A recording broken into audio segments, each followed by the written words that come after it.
It isn't what you think.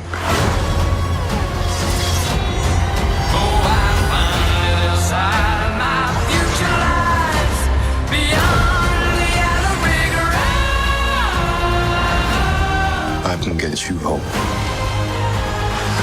And give you more time. If you help me.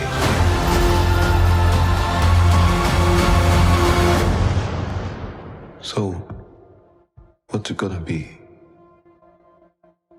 Ant-Man.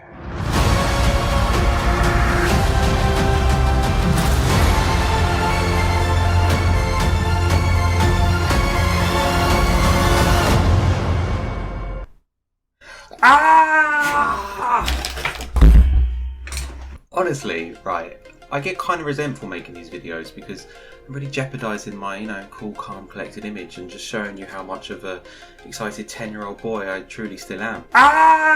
Kang the Conqueror, and that amazing version of Yellow Brick Road. I mean, come on. Alright, so this video isn't going to be a trailer breakdown as such or anything like that. I just really want to talk about this movie. And I'm sure you do too, that's why you clicked on this video. Or, if I've come on because of some autoplay feature, just wait. Give me a chance. Maybe this is destiny. You could, start off our relationship really well by dropping a like, hitting that subscribe button. I'm just saying. So, I'm going to be talking about some things you might not have watched yet, some potential leaks, theories and stuff, so obviously... Firstly, I've got to start with Yellow Brick Road. Amazing version of the song.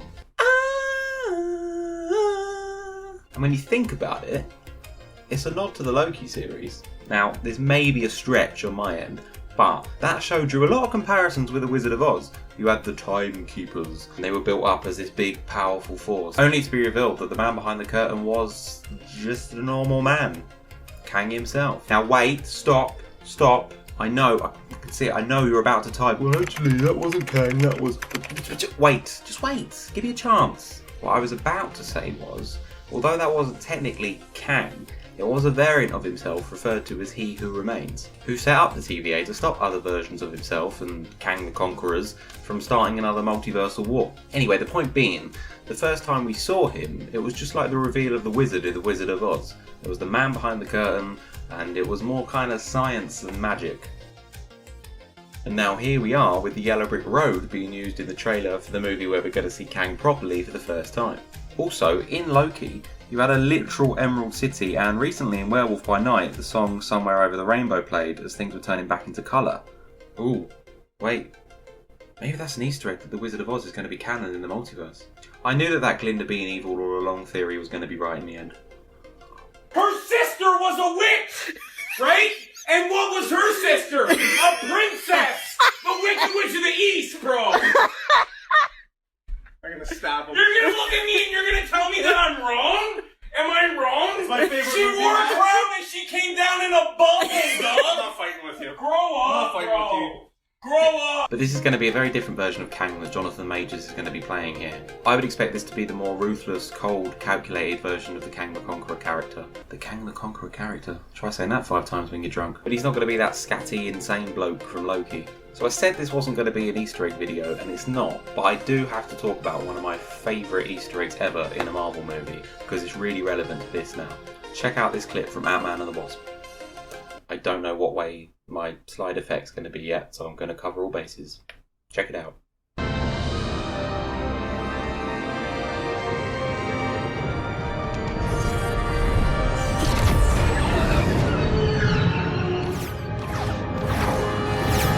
There. Did you see it? Did you see it? I'd be amazed if you did, to be honest. Look, I'll slow it down for you. You see that there? That's right, Gotham City. Well, obviously not, but it is a city, and people were going mad at the time that there was a city in the quantum realm. And I thought it was just another nod or something, and maybe it was intended to be that, but I doubt it, because this is the way Marvel clearly have a long-term plan. This is how they do things. So I think it's likely that this is the city that we are going to see more in this movie. Now, if you didn't know, at Disney's D23 event, where they announce all their upcoming projects and bring out new cast members and stuff like that, they did show an exclusive trailer for Ant-Man Quantumania to the audience. But it's not the one that we just saw. Hence, I guess why I just said the word exclusive. Yeah. Huh. Didn't need to say that, did I? But as is often the case now, and happens quite a lot, somebody leaked a badly filmed on a potato quality version of the trailer and it went everywhere online. And it was slightly different to this one. Now, it did have less footage of the movie, but it did have some important plot points and things I think that are worth mentioning. You know, I said this is going to be a more cold, ruthless version of Kang. Well, we saw a clip in the D23 trailer that showed him saying to Ant-Man, "You're an Avenger. Have I killed you before?" And Ant-Man was all like, "Who the fuck is that guy? Who the fuck?" He did actually say that. He said, "Who are you? What the hell are you talking about?" So he says this because obviously Kang has travelled to multiple universes and timelines, so he's kind of implying that he's killed a lot of Avengers and different heroes throughout the time, Ant-Man probably being one of them. This really sets the tone for this guy and shows how much you should fear him. It's like how they showed Thanos killing Loki and beating Hulk with ease at the start of Infinity War. It really set him up to show how much of a dominating and bad guy and tough to beat guy he's going to be. Well, this is basically that, but 1,000 times more terrifying in my opinion. So one of the most important plot points that come out of the D23 trailer was Kang saying to Ant-Man that he lost something, or he's stolen from him, one or the other, and he wants his help retrieving it. Now, maybe at some point in the movie before this moment, Scott Lang has proved to Kang that he has these kind of burglar abilities and that he's the guy for this job. Or it's possible that Kang maybe does remember him after further conversation from another timeline and knows that he would be the best person for a heist. So maybe this will turn out to be another heist movie like the first two Ant-Man movies were, and Avengers Endgame, which obviously Ant-Man played a big part in. Personally, I think this could be a heist movie in the quantum realm. I think you can get all of this kind of weird, trippy, quantum-y, distorty stuff while you're doing it as well, you know. And you see a lot of that in the trailer. And we see all kind of things and complications going wrong in this new environment they have to work through. I think in return, it sounds like Kang would help them get home. And he mentioned something about helping you get back the time you lost. Now that could be to Scott, because obviously you know he missed his daughter growing up essentially after being dusted for 5 years or 5 hours in the quantum realm. Or he could be talking to Janet Van Dyne, who was obviously stuck in the quantum realm for decades. I don't know how long it was. I mean, you should know. You're the one doing the video on it. Oh, shut up. Or it could be a time heist through time. I mean, we already know how the quantum realm is how you time travel in the MCU, and Kang is known for his time travel shenanigans, and as we learn in Loki, and it's known in the comics, he is from the future. Eons ago, before the TVA, a variant of myself lived on Earth in the 31st century. He was a scientist, and he discovered that there were universes stacked on top of his own. Hey, look, I'm MODOK. Wasn't lying when I said I had a big head, ladies. So once again in that D23 trailer, it was revealed for certain that MODOK will be in this movie. You'll know him if you played through the campaign of the Avengers game, but he's a very well-known character from the comics and in other media. Now in the source material, he is a guy called George Tarleton, I think I said that right, who works for the villainous company AIM. He puts himself through all these scientific tests to get more intelligent, but he ends up with a literal bigger brain and a massive head. Now in a leaked trailer before the official one that we saw, there is a scene that shows MODOK. Well, I say a scene, it was more of just this quick glimpse of him, but it shows that they're clearly going for a more robotic design to him than just a massive big face. But there is a rumour he won't be George Tarleton. He won't be the guy from the comics.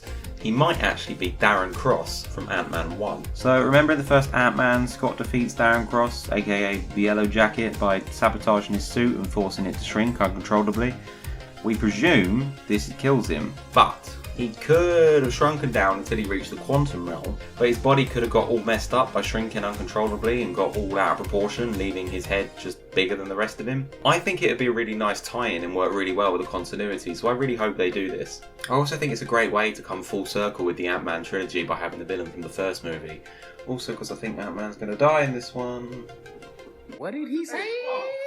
Maybe not permanently though, because you know we're doing all this multiversal stuff now.